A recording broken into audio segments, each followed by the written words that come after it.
Hello, and welcome to Mayor Brown's podcast series, Credibly Challenged. This podcast focuses on risk management issues for financial institutions of all sizes, particularly those in the banking sector. My name is Matt Bisanz, and I'm a partner in Mayor Brown's financial services regulatory and enforcement practice.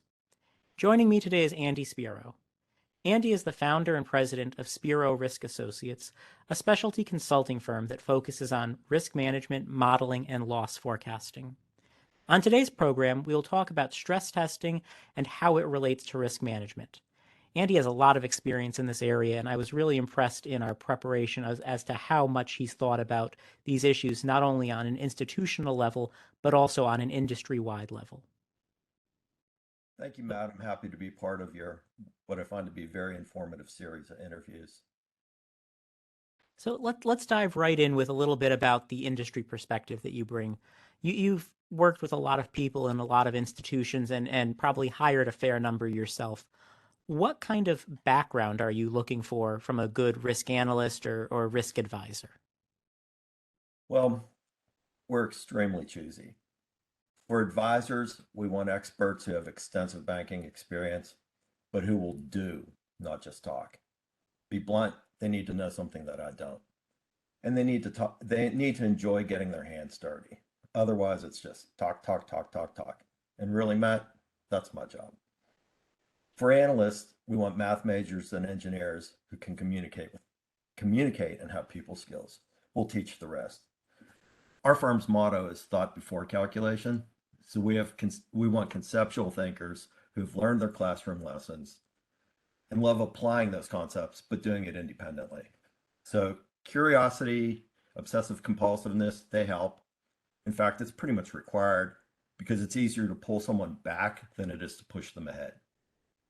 Our analysts need to be able to solve problems, new problems, and then they need to be able to streamline those solutions, systematize those, and integrate those in their work and our future processes. We're blessed to have exceptional ones. I've put together 3 large departments at 2 large banks. My current colleagues are the best yet. I want to collaborate with them and learn from them. That's great. I appreciate your emphasis not only on solving a problem once, but finding a way to automate it. That there have been so many times that I've come into a client and found a document that they've said is very important, and it's dated about 5 years ago, and it was from some outside vendor, maybe a law firm or a consulting firm, and it really wasn't ever updated. It was designed once, and everyone envisioned the consultant would stay there, but the consultant went on their own way, and so now the client has been trying to make do with this document in a way that it really didn't know how to execute it or update it. And so it's great to hear that you are thinking about that long-term perspective. Thinking about the people, though, because as you said, they are really the key. What kind of advice would you give to someone who's new, who maybe would like to be on a team like yours someday? So this is based on my personal experience, and I'd offer 2 suggestions. First, tackle the hardest problems that anyone will let you be around. Those problems exist because no one else has solved them. And if you fail, well, you're young, you did your best. If you succeed, then you're on your way to becoming an expert. There's really no downside. I'll tell you, it worked for me. A few years back, I was offered a position to head model risk at a top 10 bank. And that was partly because 25 years earlier, when the hiring manager at the top 10 bank was a credit analyst and lender, he had used automated spreadsheets that I had built to evaluate loans for leverage buyouts back in the mid-'80s. So, if you make a reputation for yourself at knowing something, that doesn't go away. Second, and this is a little bit harder when you're just starting out, but try to find a boss who wants to create the work environment they wish they had when they started out. This means finding someone who's willing to commit to give resources that you'll need to do the work the right way. I viewed that as my primary responsibility as a department head. That's how I run my firm today. And as a department head and as a leader of a firm, you've helped build models and pretty much projects for every function in a bank across all the risk stripes, market, operational, credit risk. And maybe this is a little more technical than how to get and train the best people. But I think nowadays you spend much of your time on loss forecasting. What's your philosophy for managing this type of risk, and how do you find stress testing to be a part of it? Well, the short answer is it's how we live our lives by doing quick scenario analysis. All of us were constantly asking, what if? Which way should I go to work? How do I avoid so and so if I see them walking down the street? Can I live with the implications of eating the spiciest salsa? Most personal decisions involve trying to achieve our goal while limiting the chance of any type of harm. So we ask, what can go wrong? How much could I lose? What should I do about it? And in some cases, you conclude there's nothing to worry about. In other cases, you say, okay, let's try to do something to reduce the chance of something bad happening. Say you buy new tires so you don't lose control of your car, or you buy auto insurance or plan contingency actions. You have a spare tire and a jack, for example, to reduce the consequences of something bad happening, like a collision or a flat tire. So manage your bank risk the same way through what if analysis. The only difference is that people don't have to run computer programs to understand the implications of their decisions. Banks do because portfolios consist of thousands, sometimes millions of separate but not independent decisions. It's another way of saying if I don't know how anyone can it's another way of saying if I don't know how anyone can effectively manage a portfolio if they don't know how they could lose money. It's a really good perspective, and certainly banks are worried about losing money, not only in this climate, but just on a day-to-day basis because of the intense competition in the industry and the intense global competition from other jurisdictions and from the fintech sector. So that bottom line focus is here to stay. Um, I work with a lot of mid-size and larger banks like your super regionals and a lot of CCAR banks that, for those who aren't in the know, undergo the supervisory stress testing with capital consequences from the Federal Reserve. Um, you led model risk at two of those CCAR banks. And I can say from, again, as an outsider's view, as outside counsel to these banks, that CCAR process adds a whole nother layer of accountability. That it's not just the dollar financial, whether or not the bank's making money, but the regulators really want to see a lot of justification for every decision in the stress testing process, and understand how the bank generated its data, how it made its models, how it's managing the risks from those models, and then using the outputs from the CCAR exercise to manage its risks more globally. In that really heightened environment, what's your approach to the model risk and validation process? It's very straightforward. Validation answers two simple questions. Easy question is the math right? And the harder question is it the right math? Meaning, does it capture reality as we understand it? Folks with quant skills tend to be modelers. They tend to overemphasize the first question because it's their strengths. It's kind of natural. It's necessary, but having the math right isn't sufficient for a good model or a good stress test. The second question, is it the right math, is more important. It determines conceptual soundness, meaning representational faithfulness and reliability. So if you just know the math, challenge yourself to learn about the business. And the best way to do that is to ask people who've seen a lot and have drawn a lot of their own conclusions. They're not necessarily the most senior executives. In fact, you can find them at all levels of the organization if you look. We have clients with those two questions in their model risk policies and procedures. And as developers, we ask ourselves the same question. Is it the right math, and is our math right? It's interesting you have those two questions that I was talking to one of your peers a little while ago, and they had all of the math right. As with any expert quantitative scientist, they got the math just right. But I kept pushing them because it seemed like they were struggling to say, well, what's the right math for this situation, or what's the way that this plugs into a certain type of business or asset class. And so that's really interesting to hear that I think you may be ahead of the curve there in how you are joining up the quantitative sciences to not the business practical sense. Um, so maybe tell me a little bit more about Spero Risk and what part of the risk management framework you specialize in. That stress testing, happens in pretty much every part of the bank now. Model risk is pervasive, but where is your sweet spot? Well, we span just about everything related to valuation, modeling, and risk, but we do a lot of work in loss forecasting, both CECL and stress testing. Stress, in our view, stress testing should be the heart of risk management. It integrates every other risk management function. It creates a common vocabulary, which is extremely important, which reduces the cost of fragmentation and siloed activities. As a firm, our goal is always to integrate our work as much as possible so that you can use what we've done for other purposes, either now or some point in the future. For example, recently we were developing loss forecasting models for energy loans, and our client said, stop what you're doing and give me a report of your analysis. I don't need the model. I need your work to debate overlays for our current reserving methods. So if you're thoughtfully developing a model, the analysis, which involves a lot of slicing and dicing, will have multiple purposes.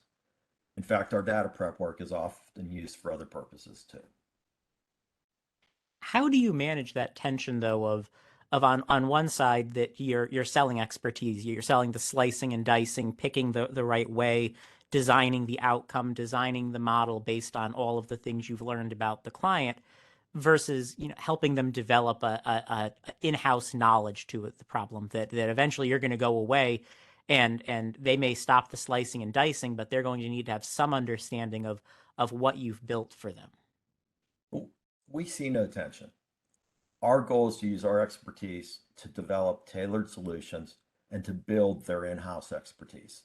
That's how we create value for them and for us. We have no interest in creating black boxes or dependencies. In fact, we frequently teach bank employees how to exploit our work. The best practice is to be as transparent as possible so that clients know what they're getting and can use what they got both for the stated purpose and any ancillary purposes, either now, during a project, for example, or after the project. We take transparency to the extreme. When desired, we'll take the bank's own staff and make them part of our team so they can build their human capital, and so they can make themselves more valuable. That's how we get repeat business, actually. I think one thing that's a really positive thing to hear. I think one thing that bank personnel often struggle with, even without great outside consultants like yourself, is the fact that they are in many cases siloed. That even if they're in a risk function, there might be multiple specialized teams within the institution. Maybe you have like an AML risk team that is designing filters for their wire transfers and other messaging systems, and then you have someone else who is designing models for their credit underwriting system, and you have people who are looking at portfolio analysis. And the one that always gets me is if you have two different teams, one doing a model on the credit underwriting at a loan level, and then you have a different team managing the risk of the portfolio once it's been made. If their models start to diverge, you end up with really inconsistent just perspective, not only results, but an inconsistent perspective. Um, this really doesn't sound like a particularly efficient approach from the few examples I've seen going into institutions. So, how do you help clients roll out their activities in a more uniform manner and try to avoid some of those inconsistencies? Well, it's the nature of stress testing. Stress testing speaks a common language of conditional expected loss, meaning the expected loss in certain circumstances. So stress testing provides a uniform measure, dollar losses, that might otherwise be missing in the myriad of alternative risk metrics that each silo produces, like hundreds and hundreds of pages of reports every month. So when you have siloed functions, you tend to have different information systems, different analytical systems for each of those purposes. to the point of having different definitions for common English words and different data fields, and data fields too, different definitions. Robust stress testing integrates data and definitions and reduces the confusion. We frequently use the analogy of the blind man and the elephant. One feels a wall, the elephant's side. Another one feels a rope, it's the tail. One feels a fan, it's the air. It's air, etc. None of the men knows that it's an elephant because they've not combined their knowledge. Stress testing forces or kind of enforces that consolidation across risk management. It's interesting you talk about that approach of seeing the whole elephant and really feeling it in a meaningful way. That I have a friend who's at a super regional bank, and they often tell me about the difficulties they have with getting a grasp on not only the activities of the organization, but all of its data sources, its different data marts and data warehouses, and they'll sometimes say like, Matt, where are the rules for how we're supposed to be managing our data? And first time I pointed them at the cybersecurity regs, and they're like, no, that's not what we're talking about. I'm actually talking about, data governance things. And I was like, well, there really aren't laws around that. There maybe are some best practices, maybe some summary admonitions in different regulatory statements. But data governance historically has been left to the organization. But a lot of your models that you're describing, your scenario analysis, builds on that data. And so what's your views on data governance and standardization across the organization? Well, my view might be longer than you want, but I'll give you the whole thing. Data governance and standardization, they're the foundation for useful information. Every competent developer will tell you that data prep consumes more time than any other model building activity. But from the bank's perspective, you have to view developmental data as not just something used by quants, but as a usable processed resource. For example, one client of ours that was being acquired, it sent our clean developmental database to the acquirer instead of its own credit files. So this might surprise you, but in 2023, the best way to build a complete and practical and unified risk data warehouse is to reverse engineer it. Let me explain, but let me rant a little bit first. Since the 80s, we've seen massive spending on data processing at banks. And most banks do a good job of keeping track of their customer records and their financial records. However, to generate useful information, it still seems to be a Sisyphean task for many of these organizations. Some try to build a new useful warehouse every few years, usually with a new head of IT and a new vendor or both. Other places have seen Tom's given up. It's been almost 20 years ago. I remember saying to someone who was involved in a data warehouse project, US defeated the Germans and the Japanese in less time than it's taken to build your warehouse. Today, I still don't know if they're finished. So we think it's a mistake to focus on the inputs, like the customer and accounting data, rather than on the output, which is useful information. What's useful to manage risk? Well, it's everything you need to forecast losses in different environments, different conditions, different circumstances. That's the data needed for stress testing. So the cheapest way to get the data you need to forecast losses is to try to forecast losses and see what you need and what you have and what's missing. When you're done, you have the basis of a useful warehouse along with a roadmap of what you need to improve. After that, it's just formalization and governance, which can actually start during development if you have rigorous developers. In addition, much of the developmental work and analysis, the slicing and dicing, that was used to determine the best relationships that you used in your models, that can be repurposed and standardized as part of that information system. Use everything, throw nothing away. Different analyses provide different perspective. Frequently, that can be used as corroborating evidence. Document it, be transparent, be organized, turn your modeling expense into investment with future value. That's our view of it.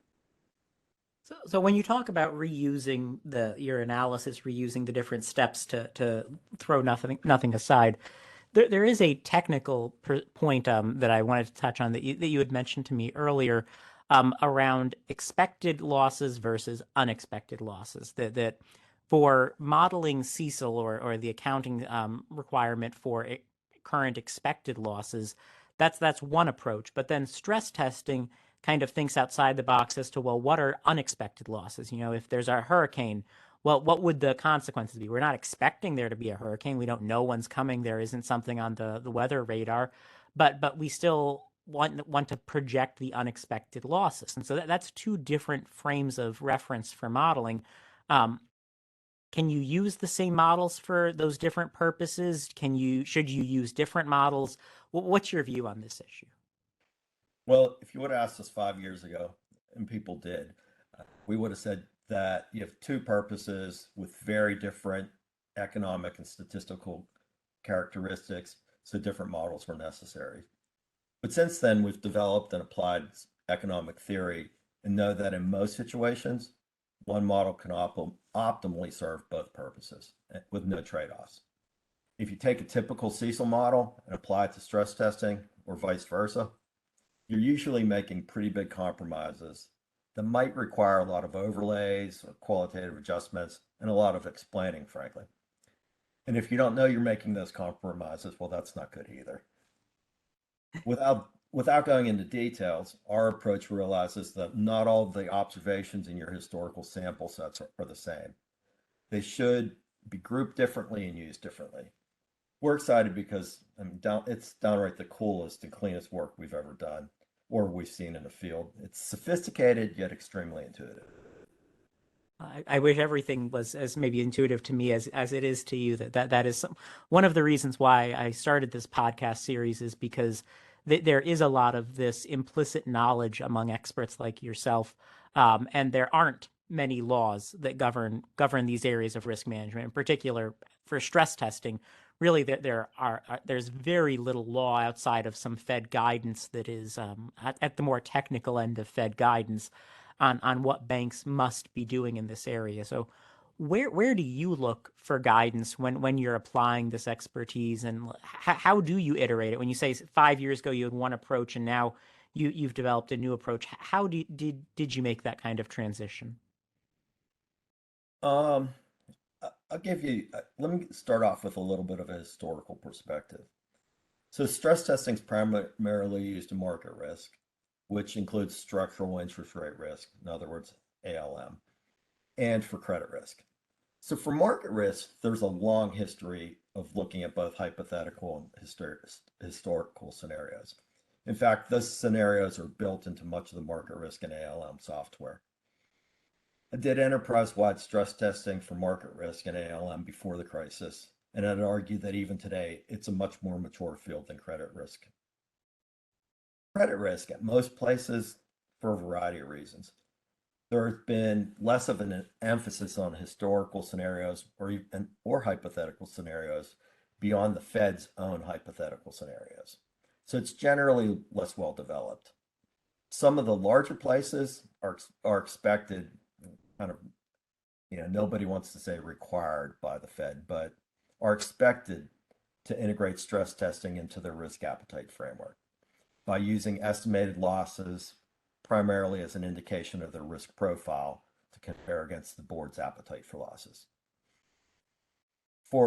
If you want the board and executives to focus on possible ways to lose money, then stress testing is pretty much the best way to do it. From my experience, the most effective board members know that. As I mentioned earlier, everyone understands estimated dollar losses. Intuitive models help with those discussions. If no one understands the models, then it's all academic and not very useful, and no one is very passionate about it. It's just another part of the 300-page board reporting package. Those discussions are good and certainly welcome, and we seek them out, but sometimes there can be over eager people sitting across the table who feel that part of that showing passion on a topic is finding a question or a criticism in everything that's brought before them. That if I raise an issue with everything that comes before me, then everyone knows I'm doing my job, because otherwise, why would I raise these issues? That kind of second guessing, though, can be difficult if something is being done correctly, or if you have come to the correct analysis and now it's being second guessed for no reason. When you are in those high pressure situations with board members and other senior executives, how do you manage the relationship? Let's say, we can break this down. When we think of any type of oversight, it's not just executives and the board, it's also internal audit, it's also regulators. So I'd break my recommendations down into both tactical and strategic. And it's pretty much the same recommendation, which is tactically be transparent, have clear, concise, complete documentation. It's clear, and then clear, concise, well organized, and complete developmental evidence, all your analysis. Involve anyone who wants to be involved as early as possible. You have to think of good governance as following the golden rule. What would you want others to provide to you to understand their work? Then provide that to others. And that also, there's this really big benefit that if you enunciate what you're doing while you're doing it, it really helps you too, because it forces you to justify your own approach to yourself in real time. It's kind of like, don't wait till the end to document it. Then the other part is just be strategically transparent. Be realistic, admit to the program's weaknesses. Every program has them. Have a credible plan to overcome those weaknesses. It's helpful. One area where I've seen some programmatic weaknesses um, has been in the implementation of ESG related stress testing. That there's a lot of blank paper in that field, and there's particularly a huge debate over whether regulators should be imposing more prescriptive stress testing or scenario analysis around the climate change aspect of ESG risk. Some banks are forging ahead on quantification. Others are focused maybe more on procedural controls, and some maybe aren't there yet. But what is your view on using models to understand ESG risk? Well, if you look at SR 12.7, the Fed's guidance on stress testing, it says that that the bank's framework should include the bank's exposures, its activities, and risks. I mean, that's kind of obvious. It makes a lot of sense. So if hurricanes, tornadoes, droughts, earthquakes, whatever occur in your footprint, and if you've lost money on those events in the past, then it's worthy of analysis. But that analysis is only possible if you've stored and organized the relevant data regarding those losses. After all, statistical models simply quantify historical relationships. No data, no relationships. So for what it's worth, when we're modeling defaults for banks in the Southeast, we had to control for hurricanes because we saw spikes in defaults after the hurricanes. But those higher defaults didn't lead to higher losses. So a lot of no loss defaults. We wondered if that was just particular to our clients, but by looking at charge-offs for all the banks in the footprint, we found it was generally true. As always, you got to ask the question, what's the best use of limited risk management and stress testing resources? Great. Well, I do want to respect your resources and really appreciate the time you've spent with us today. Andy, thank you so much for participating in the Credibly Challenged podcast. And thank you to our audience for tuning in. Without you, we wouldn't have a reason to be here. And so we appreciate you listening to us.